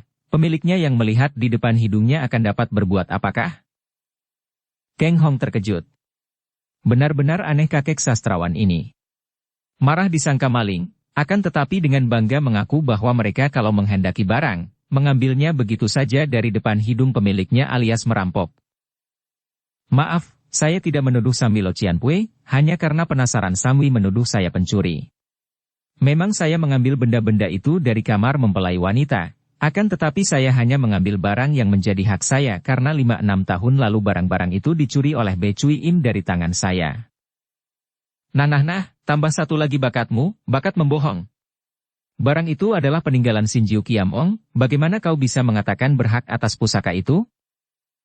Kang Hong tidak perlu menyembunyikan keadaan dirinya lagi. "Memang berhak, karena Sinjiu Kiamong adalah guruku." "Sian Cai, engkau murid mendiang Sinjiu Kiamong?" Kini kakek Tosu itu bertanya sambil merangkap kedua tangan penuh keheranan. "Benar, Lo Cianpue." "Wah, gurunya maling besar, muridnya pun maling kecil." Si sastrawan mengejek, mukanya membayangkan hati yang muak. Akan tetapi kakek jembel berjingkrak dan bertepuk-tepuk tangan. "Hahaha, lucunya. Hahaha, lucunya. Si Chun Hong hidup lagi. Hahaha." Persis sekali Sinjiu Kiamong si Chun Hong hidup lagi dalam diri muridnya. Sama-sama tampan dengan sepasang mata yang genit dan tentu akan dapat menjatuhkan hati setiap orang wanita. Dengan lidah yang pandai bergoyang, pandai bicara dengan sikap lemah lembut dan halus, pandai menanam tebu di bibir dan pandai membujuk rayu ditambah lagi pandai mencuri dan membohong. Hahaha, lucunya. "Bocah, siapa namamu?" Si sastrawan bertanya. "Nama saya Chia Kang Hong, Lo Cianpue." "Chia Kang Hong? Hahaha, pakai huruf Hong pula, sama dengan gurunya, si Chun Hong." Wah, huruf Hong yang dipakai guru dan murid ini entah berarti apa? Kalau Hong lebah, pantas karena memang si Chun Hong seperti seekor lebah yang suka sekali mengejar bunga untuk dihisap madunya sampai habis kemudian ditinggalkan begitu saja. Kalau Hong, burung Hong, memang tepat karena guru dan murid ini sama-sama tampan dan angkuh seperti burung Hong yang pandai berlagak. Kalau Hong angin, tentu angin busuk. Alias kentut? Kakek Jembel menyambung kata-kata kakek sastrawan sambil tertawa. Pandai bicara namun kosong dan hanya membohong menipu, apa bedanya dengan kentut? Keng Hong merasa panas juga perutnya mendengar gurunya yang sudah mati diejek dan dipermainkan namanya, maka dia cepat berkata. Samui Lo Cian Pue. Kapankah guruku membohong dan menipu Samui? Menuduh orang tanpa bukti berarti fitnah dan fitnah hanya akan dilakukan oleh orang-orang yang berjiwa pengecut, curang dan berwatak hina. Cian Cai. Engkau memang membohong atau menipu kalau mengatakan bahwa kau berhak atas benda-benda pusaka itu, Cia Keng Hong. Kini si kakek Tosu mencela, baik engkau maupun Sinjiu Kiamong si Chun Hong tidak berhak atas benda-benda pusaka itu. Saya membenarkan akan hal itu, Lo Cian Pue. Memang tidak berhak memiliki, akan tetapi berhak dan berkewajiban untuk mendapatkannya kemudian mengembalikannya kepada yang berhak untuk mengembalikan semua pusaka ini kepada pemiliknya masing-masing untuk menebus kesalahan mendiang suhu yang dilakukan terhadap mereka. Wah, tidak benar. Kalau kau mengembalikan pusaka-pusaka itu, apakah jenazah gurumu tidak akan berbalik di dalam kuburnya? Apakah arwahnya tidak akan turun mencari dan mencekikmu? Dia susah-susah merampas dan mencuri, engkau menjadi muridnya malah akan mengembalikan pusaka-pusaka itu. Benar-benar murid yang Put Hao tidak berbakti. Apakah pendapat Lo Cian Pue sebagai seorang sastrawan tentang Hao, kebaktian? Keng Hong bertanya dengan penasaran kepada kakek sastrawan yang memakinya sebagai Put Hao lebih rendah daripada kalau dimaki penjahat. Seorang penjahat sekalipun, kalau masih mempunyai kebaktian, akan mudah dimaafkan kejahatannya. Sebaliknya seorang Put Hao dianggap manusia serendah-rendahnya dan takkan dipercaya oleh siapapun juga. Hahaha, bocah yang baru lahir kemarin sore seperti engkau hendak berdebat tentang Hao dengan aku? Bunong Lomo mengejek. Mengabdi kepada negara, itulah Hao. Kalau sebaliknya daripada itu adalah Put Hao. Hanya sebegitu. Lo Cian Pue? Betapa dangkal dan sederhananya. Dan memang tidak mengherankan, segala sesuatu di dunia ini tergantung manusianya, sehingga pelajaran dan filsafat tentang hidup dan segala lika-likunya sekalipun ditafsirkan menurut selera dan kebenaran masing-masing. Lo Cian Pue, saya tidak peduli disebut Put Hao atau tidak, akan tetapi bagi saya, yang penting adalah kebenaran. Biarpun perbuatan itu dilakukan oleh musuh guru atau orang tua saya, kalau perbuatan itu saya anggap benar, tidak akan saya tentang. Sebaliknya kalau ada perbuatan yang dilakukan guru saya itu saya anggap tidak benar, tentu tidak akan saya turut dan malah akan saya tentang. Menentang perbuatan keliru dari orang tua atau guru, kuanggap bukanlah sikap yang Put Hao, Lo Cian Pue, karena yang ditentang bukanlah orangnya melainkan perbuatannya. Guru yang melakukan perbuatan tidak benar, sama halnya dengan tersesat jalan memasuki rawa berlumpur. Kalau muridnya membenarkan kesesatannya, sama saja dengan si murid mendorong punggung gurunya dari belakang sehingga si guru makin jauh tersesat ke dalam lumpur. Inikah yang Lo Cian Pue anggap sebagai Hao? Merah wajah kakek sastrawan itu. Bocah Shichia, engkau manusia yang sombong dan besar kepala. Mari kita berdebat tentang. Hahaha, perlu apa melayani dia berdebat? Engkau akan kalah, Sute. Seperti juga dulu ketika berdebat dengan si Chun Hong. Memang bocah ini agaknya telah dilatih dan mewarisi kepandaian Sinjiu Kiamong dalam soal berdebat dan bersilat lidah. Si Jembel memotong dan meloncat ke depan, menghadapi Keng Hong, memandang penuh selidik dengan wajah berseri kemudian berkata. Cia Keng Hong, kami tiga orang tua sudah bosan untuk merampok, bosan untuk bermusuhan akan tetapi makin gemar untuk mengadu ilmu. Dulu, puluhan tahun yang lalu sebelum engkau dapat menangkis, entah masih menjadi apa, kami pernah bertanding mengadu ilmu dengan Sinjiu Kiamong, disertai taruhan. Kami kalah dan kami memenuhi janji dalam taruhan itu. Kini kami bertemu muridnya. Kebetulan sekali. Kami mengulangi peristiwa puluhan tahun yang lalu dan kami menantangmu untuk menguji kepandaian sambil bertaruh. Saya tidak berniat mengadu ilmu dengan Samui, juga saya bukan seorang penjudi yang biasa bertaruhan. Itu tandanya kau pengecut, engkau takut dan engkau sama sekali tidak menghargai kesenangan orang yang menjadi gurumu. Kalau betul sedemikian rendahnya engkau memandang gurumu, biarpun kami pernah dikalahkan sehingga terpaksa menyembunyikan diri sampai puluhan tahun, biarlah hari ini kami mewakili gurumu untuk menghajarmu dan mengirimmu ke akhirat agar di sana gurumu sendiri akan dapat memberi hukuman kepadamu. Suara si kakek Jembel kini berubah, tidak ramah dan ugal-ugalan seperti tadi, melainkan serius sekali dan senyumnya lenyap dari wajahnya. Kang Hong terkejut sekali dan merasa bahwa kalau dia menolak terus, tentu akan terjadi ribut dan dia pun mulai dapat menangkap maksud dari tiga orang kakek ini tentang sikap gurunya yang agaknya mereka kenal baik di waktu mudanya. Baiklah, kalau Samwi mendesak, saya menerima tantangan Samwi untuk mengadu ilmu. Tentang taruhan itu. Apa yang Samwi maksudkan? Saya belum pernah bertaruhan, maka tidak mengerti. Berseri kembali wajah kakek Jembel. Bagus, bagus. Nah, begitu, baru murid baik namanya. Kita melakukan tibu, mengadu ilmu silat. Kalau engkau kalah, pusaka-pusaka yang kau curi dari mempelai wanita tadi harus kau serahkan kepada kami. Kiranya pada dasarnya Samwi memang menginginkan pusaka-pusaka ini. Kang Hong berkata dengan suara mengejek dan mencela. Kalau memang harus memakai jalan berputaran dan sungkan-sungkanan, mengapa tidak terang-terangan merampas saja dari saya kalau bisa? Wah, monyet cilik ini sombongnya. Si kekik sastrawan menuding. Chia Keng Hong, simpanlah lidahmu yang tajam berbisa itu. Akan tetapi Keaiong Lomo tertawa bergelak. Chia Keng Hong, kami kakek-kakek tua renta sama sekali tidak menginginkan pusaka-pusaka itu. Segala macam pedang dan golok, segala macam emas intan, segala macam kitab-kitab lapuk, bagi kami untuk apakah? Kami tidak perlu menggunakan pedang dan golok, kami tidak butuh harta benda, dan kami pun tidak punya banyak waktu untuk mempelajari ilmu-ilmu baru. Engkau benar-benar tolol. Kami mempertaruhkan pusaka-pusaka itu agar kalau engkau kalah, engkau dapat menggembleng diri lagi dan mencari kami untuk mendapatkan kembali pusaka-pusaka itu. Bukankah ini baik sekali untukmu? Atau engkau lebih suka kalau kami mempertaruhkan kepalamu atau nyawamu? Kang Hong sadar dan diam-diam dia memuji tiga orang kakek ini. Dengan taruhan pusaka, memang kalau dia yang kalah, kelak kakek itu akan dapat terus menikmati tibu dengannya yang tentu akan menggembleng diri sampai dapat mengatasi kakek-kakek itu. Mengingat ini, dia harus mengalahkan Semlomo ini, maka dia menjawab. Maafkan dugaan saya yang ternyata keliru. Baiklah, saya menerima tantangan Samwi untuk berpibu dengan taruhan pusaka-pusaka ini. Akan tetapi, Samwi Lo Cianwei adalah tiga orang tokoh besar yang namanya sudah menjulang tinggi ke langit selama puluhan tahun, sedangkan saya hanyalah orang yang baru saja berkecimpung di dunia persilatan. Bukankah amat janggal dan lucu, juga amat tidak adil dan akan menjadi bahan tertawaan orang gagah di seluruh dunia kalau tiga orang tokoh besar dan tua seperti Samwi mengeroyok seorang hijau seperti saya? Tusukan kata-kata yang dilakukan Kang Hong ini benar-benar mengenai sasaran. Tiga orang kakek itu menjadi merah mukanya, saling pandang, kemudian si kakek sastrawan membentak. Chia Keng Hong, engkau memang sombong.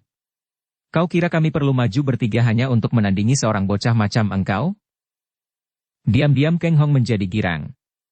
Biarpun mereka itu masing-masing merupakan lawan yang berat, namun kalau maju seorang demi seorang, agaknya dia akan dapat mengimbangi mereka. Kalau maju bertiga, benar-benar amat berbahaya. Cepat dia lalu mengeluarkan semua benda pusaka yang tadi dia periksa, dan dia letakkan di atas sapu tangan yang dia bentangkan di atas tanah. Nah, inilah taruhannya. Kalau aku Chia Keng Hong, murid Sinjiu Kiam Ong, sampai kalah bertanding melawan seorang di antara Samwi, biarlah untuk sementara pusaka ini kutitipkan kepada Samwi. Akan tetapi kalau sekarang ini tidak ada seorang pun dari Samwi dapat mengalahkan aku, pusaka itu akan kubawa pergi dan Samwi tidak akan menggangguku lagi. Baik, baik. Biarlah Pinto mencobamu lebih dulu, kata kakek yang berpakaian dan bersikap seperti pendeta. Silakan, Lo Cianwei. Kang Hong meloncat ke belakang dan bersiap-siap. Melihat kakek tua renta berpakaian pendeta ini tidak mengeluarkan senjata, Kang Hong juga menghadapinya dengan tangan kosong. Diam-diam dia bersikap waspada dan memandang penuh perhatian. Dahulu dia sudah membaca tulisan-tulisan suhunya tentang inti ilmu-ilmu silat tinggi hampir seluruh partai persilatan dan pelbagai aliran. Pengertian tentang silat dan dasar ilmu-ilmu silat ini amat penting karena kalau dia sudah mengenal dasar ilmu silat lawan, tentu akan lebih mudah menghadapi dan mengatasinya. Chia Keng Hong, jaga serangan pintu, kakek tua renta berpakaian tosu itu berkata dan tiba-tiba saja tubuhnya membuat gerakan menyerang dari bawah. Tubuh kakek itu merendah seperti orang berjongkok, akan tetapi kedua kakinya bergerak cepat sekali dan tangan kirinya yang menyambar ke atas menuju ke pusar. Keng Hong merasa dorongan hawa yang amat panas dan angin yang menyambar itu mengeluarkan bunyi menguik. Keng Hong cepat menggerakkan kakinya mengelak ke kiri dan ketika secara aneh sekali tubuh yang memasang kuda-kuda berjongkok itu telah mengejar dengan pukulan susulan tangan kanan, Keng Hong terkejut dan melompat mundur untuk menghindar. Akan tetapi kembali dengan tubuh masih berjongkok, kakek itu tiba-tiba juga meloncat, posisi kedua kakinya masih ditekuk rendah. Begitu tubuh kakek itu hinggap di tanah depan Keng Hong, kaki kirinya mencuat ke depan menendang dan seperti juga pukulannya, tendangan ini mengandung tenaga sinkang yang amat kuat, disusul dengan dorongan-dorongan kedua tangan bertubi-tubi yang membuat Keng Hong terpaksa menggunakan ginkangnya untuk berloncatan ke sana kemari dalam keadaan terdesak. Ia masih bingung karena dia tidak mengerti dasar ilmu silat kakek ini. Amat aneh gerakan itu, seperti seekor ular merayap kadang-kadang menggeliat, lalu menyerang dari samping seperti ular menyabetkan ekornya, ada kalanya meluncur ke depan seperti ular menyerang dengan giginya. Karena kedudukan tubuh kakek yang selalu bergerak di bawah itu, membuat Keng Hong agak sukar membalas serangan lawan. Apalagi karena serangan-serangan Tian Te Semlomo ini sama sekali tidak boleh disamakan dengan penyerangan lawan-lawan biasa. Setiap serangan Tian Te Semlomo ini mengandung tenaga sinkang yang amat kuat dan yang hanya dapat dihadapi dengan pengerahan tenaga sinkang pula karena kalau tidak, baru angin pukulannya saja sudah cukup merobohkan lawan. Setelah terdesak hebat sampai 30-an jurus dan hanya mengandalkan kelincahan gerakannya untuk menghadapi penyerangan dari bawah yang amat berbahaya itu sambil memperhatikan. Akhirnya Keng Hong dapat menilai dasar dari ilmu silat aneh yang dimainkan oleh Tian Tu Lomo. Jika orang bersilat dan menghadapi lawan secara biasa, wajarlah kalau di samping menyerang orang ini harus mengerahkan pula sebagian kepandaian dan perhatian untuk menjaga diri dari serangan balasan lawan bisa saja datang dari segala jurusan, juga yang dijaga adalah seluruh bagian tubuh dari kepala sampai kaki. Akan tetapi, dengan cara bersilat seperti yang dilakukan kakek ketiga dari Tian Te Semlomo ini, otomatis kakek itu hanya menjaga tubuh bagian atas saja karena bagian bawah tak mungkin diserang. Dengan demikian, tenaga dan perhatian yang dibutuhkan untuk menjaga diri tidaklah sebanyak kalau orang berdiri, dan sebagian besar dari tenaga dan perhatian dapat dicurahkan untuk penyerangan. Di samping itu, Keng Hong juga mengenal gerakan-gerakan dan jurus-jurus seperti yang dipakai dalam ilmu silat Sincho Akun, ilmu silat ular sakti, maka setelah mengetahui dasar ilmu silat lawan, mengertilah dia bagaimana harus menghadapi lawan. Lo Chiapue, jaga serangan saya. Tiba-tiba Keng Hong berkata dan mulutnya lalu mengeluarkan pekik melengking yang menggetarkan hutan itu. Hei, tubuh pemuda ini sudah menerjang maju dan berputaran sehingga tubuhnya lenyap menjadi segulungan bayangan putih yang maju perlahan dengan kekuatan dahsyat sekali yang menyambar ke arah tubuh Tian Tu Lomo yang setengah berjongkok dengan kaki kanan dilonjorkan ke depan. Melihat datangnya serangan hebat ini dan bagaimana pemuda itu mengakhiri perputaran tubuhnya dengan menekuk kedua lutut rendah-rendah dan kedua lengannya membuat gerakan memutar ke depan sehingga ada angin pukulan yang amat kuat dan menyerangnya, kakek itu menjadi kaget bukan main. Dia tidak tahu bahwa kini pemuda yang menjadi lawannya ini telah menggunakan jurus Soan Hong Liap In, angin berpusing mengejar awan, yaitu sebuah jurus dari San In Kun Hoat yang sebanyak 8 jurus. Akan tetapi yang merupakan ilmu silat yang amat tinggi tingkatnya dari Sinjiu Kiam Ong. Sian Cai. Tian Tu Lomo yang tadinya menangkis dengan tamparan kedua lengannya dan sudah siap membalas dengan tendangan, menjadi terkejut karena tubuhnya tiba-tiba terbawa oleh hawa yang berputar itu menariknya ke atas, seolah-olah kedua lengannya yang menangkis tadi terlibat oleh hawa pukulan lawan yang membetotnya ke atas. Karena kaget, dia mengeluarkan seruan itu dan cepat sekali dia menggulingkan tubuhnya menjauhi lawan. Sambil bergulingan itu kedua tangannya bergerak dan wut, sinar-sinar hitam menyambar ke arah jalan darah di depan tubuh Keng Hong, bahkan ada yang menyambar ke arah matanya. Keng Hong kagum sekali. Kakek itu tidak dapat terpancing oleh jurusnya Soan Hong Lian In dan tidak mau mengubah kedudukannya yang merendahkan tubuh. malah bergulingan dan setiap kali bergulingan, tangannya menjumput tanah dan kerikil yang terus dia pergunakan sebagai senjata rahasia yang sungguh-sungguh tidak kalah berbahayanya daripada senjata rahasia runcing dan tajam. Kang Hong tentu saja dapat menghindarkan sambaran senjata rahasia itu dengan mudahnya, hanya dengan menyampok tanah dan kerikil itu akan tetapi dia gagal menyerang lawan dan kini mengikuti senjata rahasianya yang tadi dia kirim sambil bergulingan. Tubuh kakek itu sudah bergulingan dekat dan kembali dia menghujani Kang Hong dengan serangan pukulan-pukulan dan tendangan-tendangan yang amat dahsyat. Ai! Kang Hong berteriak dan tubuhnya mencelat ke atas. Kemudian dia membuat gerakan berjungkir balik 7 kali dan tubuhnya meluncur ke bawah setelah menukik dan dengan tenaga yang amat dahsyat dia menerjang lawan dari atas seperti seekor burung Garuda menyambar ular.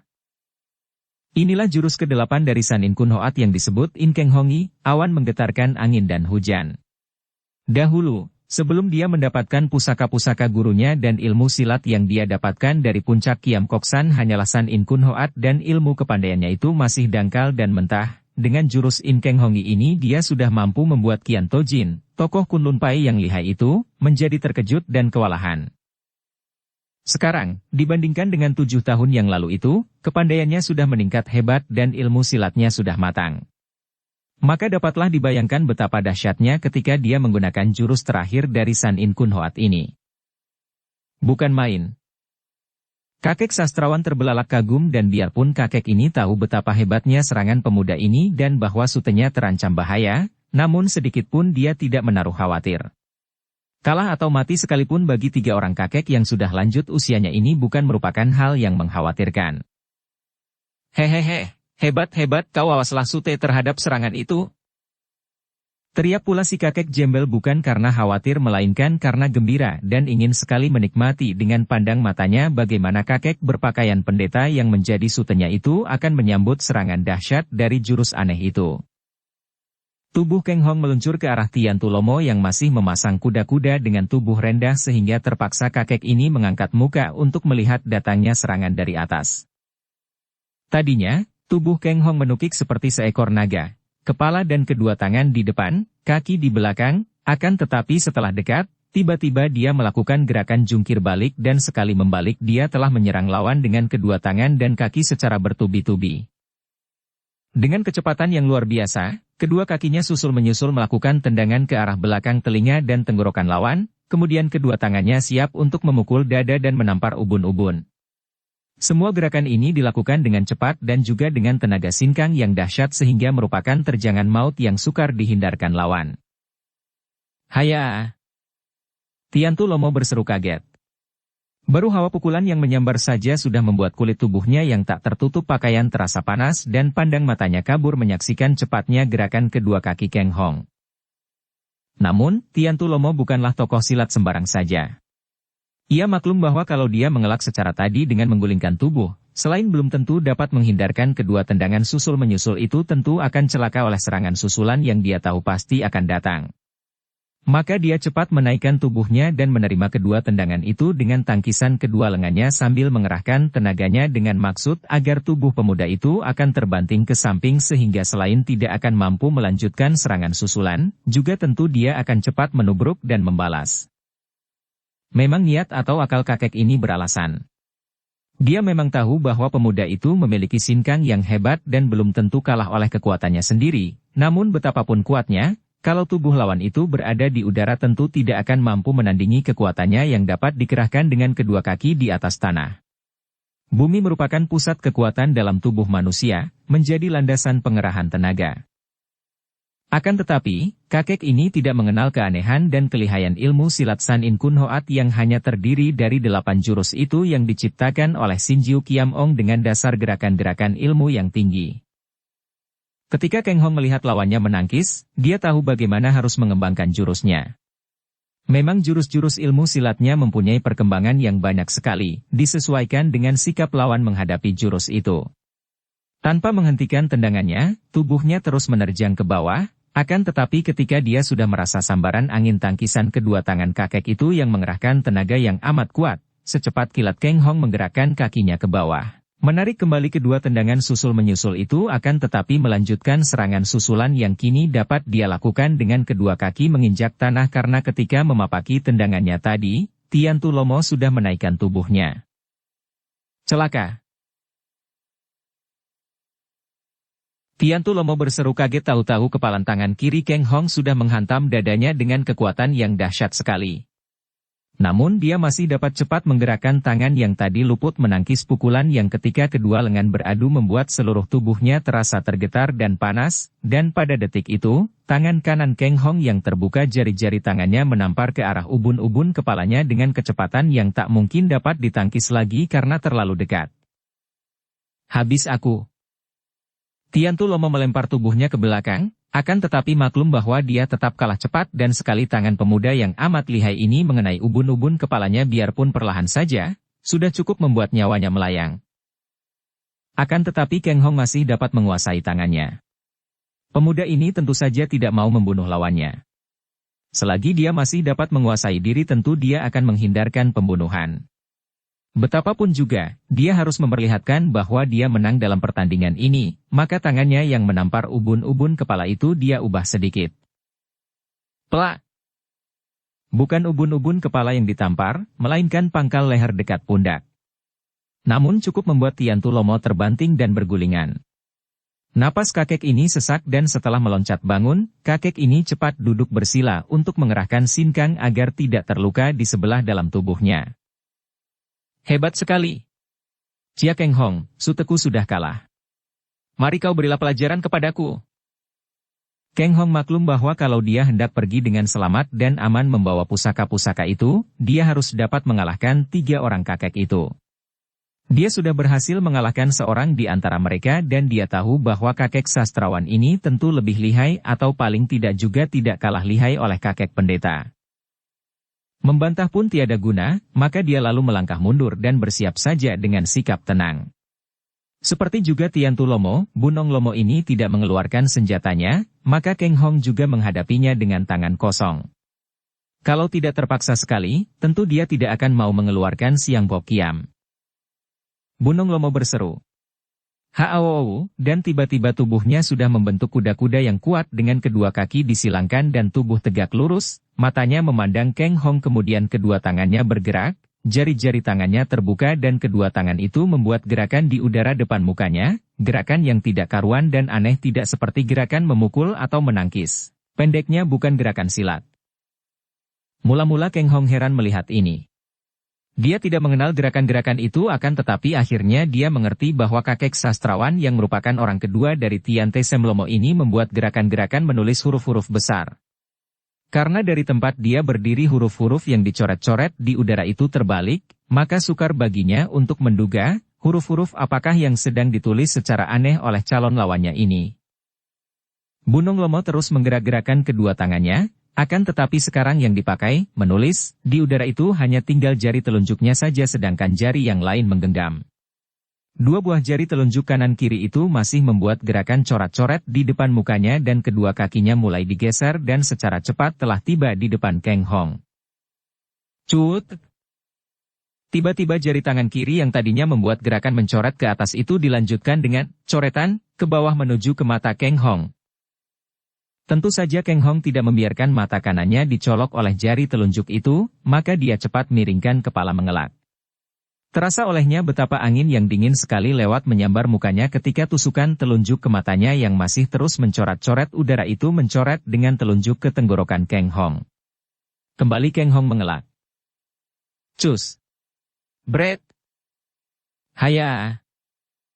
Kang Hong cepat meloncat mundur saking kagetnya melihat betapa ketika dia mengelak tadi, ujung telunjuk lawan mampir ke baju di pundak dan kain baju itu bagaikan disabet pedang yang amat tajam menjadi robek.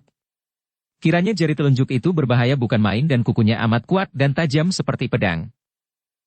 Sastrawan tua itu agaknya gembira dengan hasilnya merobek baju Kang Hong dan kini tubuhnya menerjang cepat sekali dengan serangan kedua ujung jari telunjuk yang dia maklum bahwa 2 buah jari telunjuk itu dipergunakan sebagai sepasang senjata pit untuk menotok dan bahkan dapat dipakai untuk menusuk dan membacok menggunakan kuku. Kang Hong menjadi hati-hati sekali dan dia pun menggunakan ginkangnya untuk mengelak ke sana kemari. Untuk mempelajari sifat ilmu silat aneh dari lawannya, terpaksa dia harus selalu mengelak sambil memandang penuh perhatian. Seperti juga ilmu silat dari Tiantu Lomo tadi, kini ilmu silat Bun Ong Lomo benar-benar hebat luar biasa dan amat aneh. Sukar bagi dia untuk mengenal ilmu silat ini, akan tetapi setelah lewat belasan jurus dan kadang-kadang meloncat tinggi di udara sambil meneliti, dia mengerti bahwa dasar ilmu silat yang menggunakan kedua telunjuk sebagai senjata penotok dan penusuk ini adalah ilmu Poan Koan Pit, akan tetapi gerakannya dilakukan dengan coretan-coretan seperti menulis huruf. Justru gerakan inilah yang amat lihai dan membingungkan lawan. Gerakan coret-coret huruf ini menyembunyikan gerakan inti yang merupakan serangan. Setelah maklum akan sifat ilmu silat lawan, Kang Hong mengerti bahwa penggunaan San In Kun Hoat tidak akan menguntungkan. Sesuai dengan nama dan sifatnya, ilmu silat San Kun In Kun Hoat, ilmu silat awan gunung, banyak menggunakan serangan dari atas, seperti jalannya awan yang bergerak setiap saat di puncak Kiam Kok San. Adapun ilmu silat Bun Ong Lomo justru menggunakan coretan-coretan ke udara, maka amatlah berbahaya apabila dia menggunakan ilmu silatnya yang hebat, yang dia temukan di tempat rahasia gurunya, ilmu satu-satunya yang tidak dicuri-cuiin di samping ilmu penggunaan tenaga sinkang yang dia dapat secara mujizat ketika gurunya mengoperkan sinkang kepadanya, yaitu ilmu silat Haikek Sin Kun. Wah wah wah, bocah ini bukan main hebatnya. Tidak kalah oleh mendiang gurunya. Kakek Jembel bertepuk-tepuk tangan dengan girangnya ketika menyaksikan sutenya bersama pemuda itu sudah mulai bergebrak, saling serang dengan gerakan yang kuat dan cepat sekali. Tubuh keduanya sampai lenyap dan yang tampak hanya bayangan mereka bergerak ke kanan-kiri. Memang kakek sastrawan itu hebat sekali, selain memiliki sinkang yang kuat serta ginkang yang membuat tubuhnya seperti tidak menginjak tanah, juga gerakan kedua tangan yang selalu mencoret-coret itu amat berbahaya. Namun, Kang Hong bergerak dengan tenang dan membentuk lingkaran-lingkaran yang selain dapat memunahkan semua serangan lawan, juga dapat membalas dengan pukulan-pukulan yang tidak kalah hebatnya daripada serangan lawan. 100 jurus telah lewat dan Kang Hong merasa khawatir. Menghadapi kakek ini saja begini sukar mencapai kemenangan, apalagi kalau si Jembel tua itu yang maju tentu lebih hebat lagi kepandaiannya dan lebih sukar baginya untuk mencapai kemenangan. Sejak tadi, semenjak bajunya robek oleh serempetan kuku jari telunjuk, Kang Hong selalu menjaga agar jangan sampai tubuhnya terkena sepasang telunjuk lawan. Inilah sebabnya mengapa sampai lama dia tidak mampu mencapai kemenangan. Karena dia terlalu berhati-hati, maka dia lebih memusatkan perhatian kepada pertahanan dan hanya membalas serangan lawan kalau tiba kesempatan dan ada lubang saja. Padahal, sifat ilmu silat lawan itu lebih diutamakan menyerang daripada bertahan, sehingga kini kehati-hatian Kang Hong dipergunakan secara baik oleh Bun Ong Lomo yang terus mendesak dengan cepat sekali sambil membuat coretan-coretan yang membingungkan lawan. Sungguh pun Kang Hong tetap tenang. Bersambung ke bab 21. Dukung kami dengan subscribe, follow, like, komen dan share. Terima kasih.